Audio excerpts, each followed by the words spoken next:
Now, as we inhale, take the head back. As you exhale, bring the chin towards the chest. Inhale. Exhale.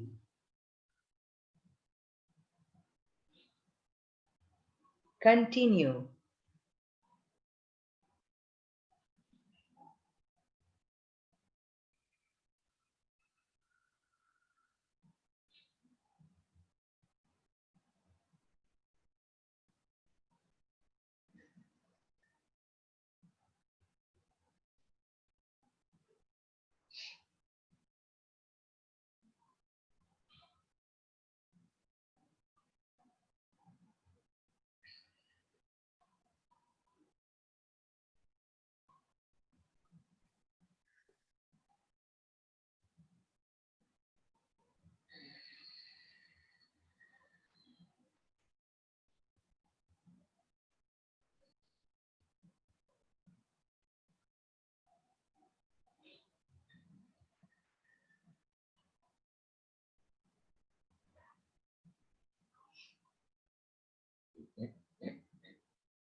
Now, as we bring the chin down, we will do the 360-degree rotation.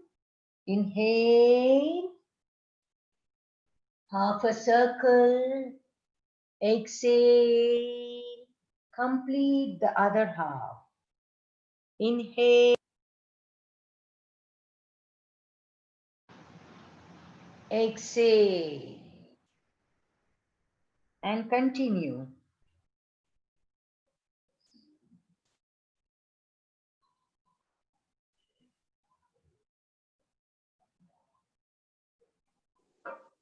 Can you do the open the eyes? You can do this open the eyes or with the eyes closed. If you keep your eyes closed, you'll have better awareness inside. If you keep the eyes open, don't focus it anywhere. Just be mildly inward aware. That'll be fine.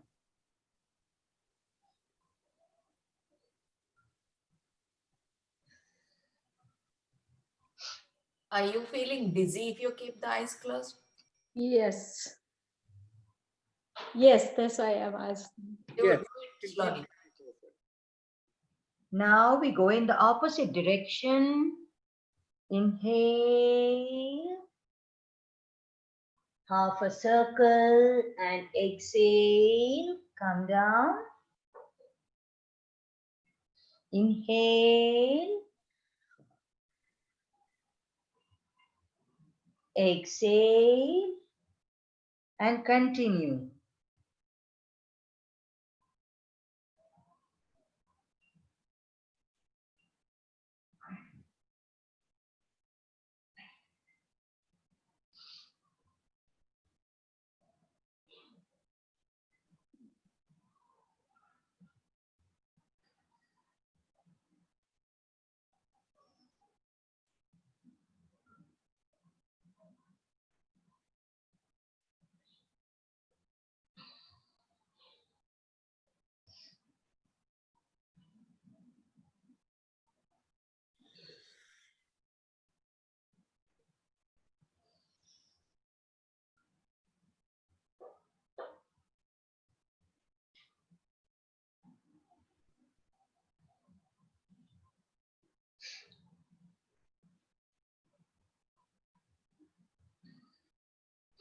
Now we can do the alternate shoulders. Inhale, lift up one shoulder. Exhale, rotate and bring it back down. Inhale, the other shoulder. Exhale, rotate and bring it back. Inhale. Should we move our neck too? Your legs don't matter. Neck. Neck. No. Only we should. Inhale. exhale. Continue. So I think they're confused because when you're teaching, you're looking over like this. So it's more about shoulder. I guess it doesn't matter, isn't it? Yeah, it doesn't matter, but focus should be on the shoulder. Yeah.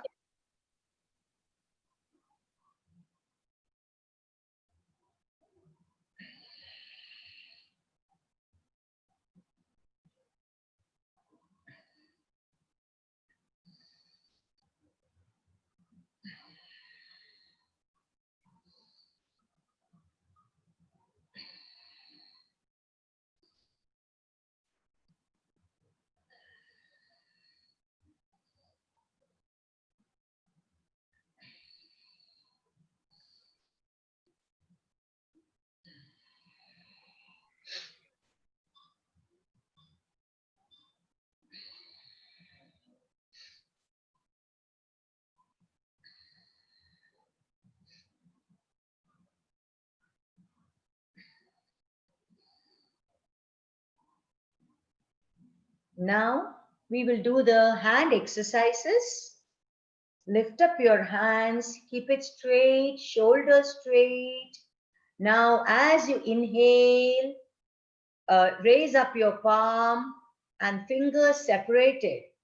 Exhale, thumbs in with an inward fist. Now, inhale, exhale. Inhale, exhale. Inhale, exhale.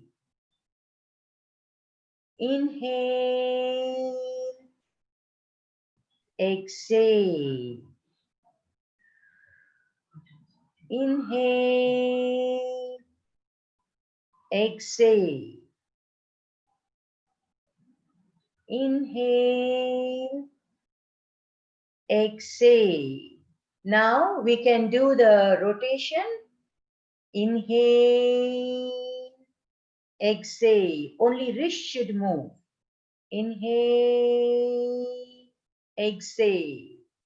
The slower, the better it is. Inhale, exhale. Inhale, exhale. Inhale, exhale. Inhale, exhale. Now we can do the opposite direction. Inhale, exhale. Inhale, exhale. Inhale, exhale. Inhale, exhale. Inhale, exhale. Now bring your elbows in line with the shoulders and we can do the rotation. Inhale, exhale. Make sure you open up your palm and your wrist moves in all directions. As you go up, inhale, go down, exhale. Inhale, exhale. Inhale and exhale. Inhale, exhale. Inhale, exhale. Now we can do in the opposite direction. Inhale, exhale. Inhale, exhale. Inhale, exhale. Inhale, exhale. Inhale, exhale. Now interlock your hands and bring it behind the back, behind your head. Make sure that it's 180-degree angle, both the shoulders and your head is straight. Don't bend forward. Now, as you exhale, turn to one side. Inhale, come back. Exhale, turn to the other side. Exhale, come back. Sorry. Exhale, turn to one side. Inhale, come back. Exhale, inhale. Exhale, inhale. Exhale, inhale. Continue.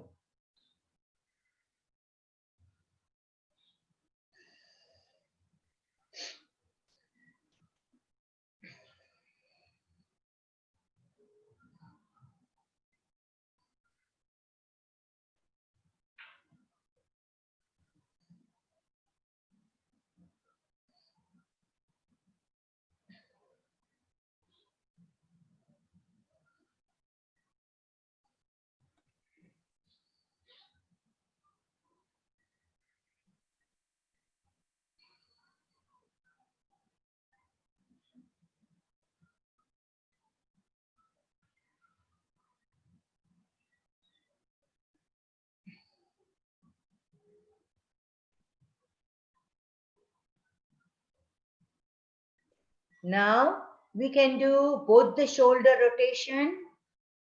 As you inhale, lift up both the shoulders. Exhale, rotate and bring them down. Lift up both the shoulders. Exhale, rotate and bring them down. Inhale, lift up both shoulders. Exhale, rotate and bring them down. Continue.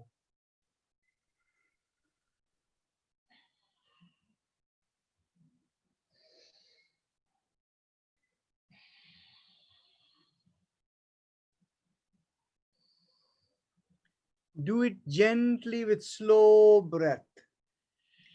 Now we are ready for the next exercise. This next exercise, we do it in one of many different ways. You can cross your hand over the opposite knee and take the other hand behind and turn around. But today we'll do it in an easier way that will be easier for most elderly people. Lift up the hand straight. And as you exhale, take one hand behind and just swing over and touch the other shoulder and look back. Inhale, come back. Exhale, go the other way. Inhale, come back. Exhale.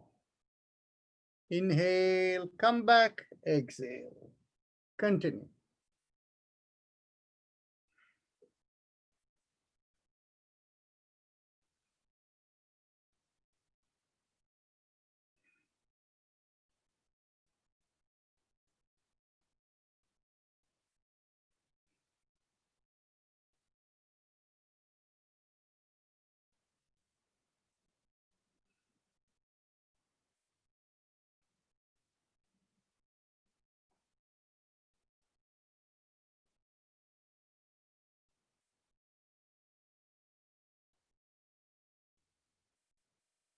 Okay. Now let's cross one leg over the other. So the knees come up. One knee comes up. Interlock your hand and hold your knee. And as you exhale, pull up the knee and take it in the opposite direction so that that one butt lifts. And then turn your head in the same direction as the leg you're holding. Inhale, release. And exhale, pull and turn. Inhale, release. Exhale, pull and turn.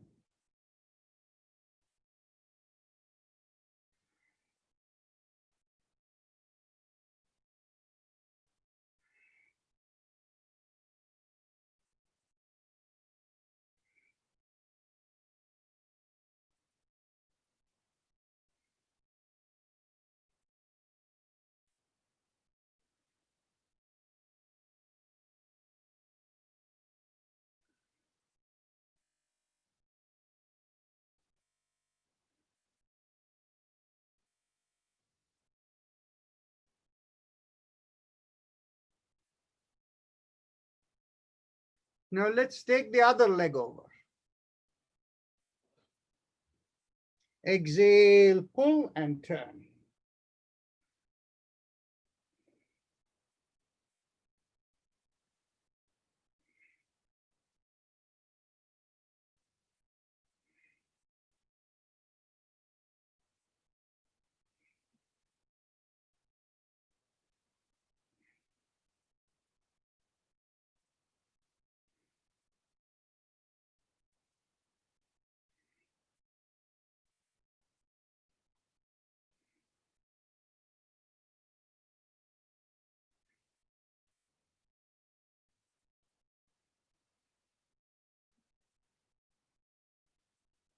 Okay. Now we will do the cycling exercise. Inhale, lift up your leg. Exhale, stretch it forward and bring it down. Inhale and exhale. Continue.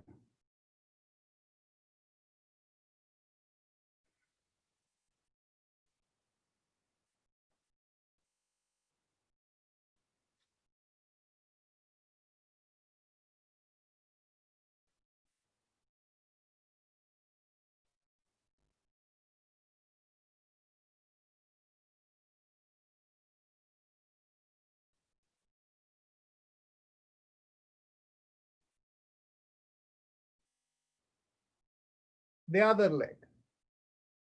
1, 2, 3, 4, 5, 6, 7, 8,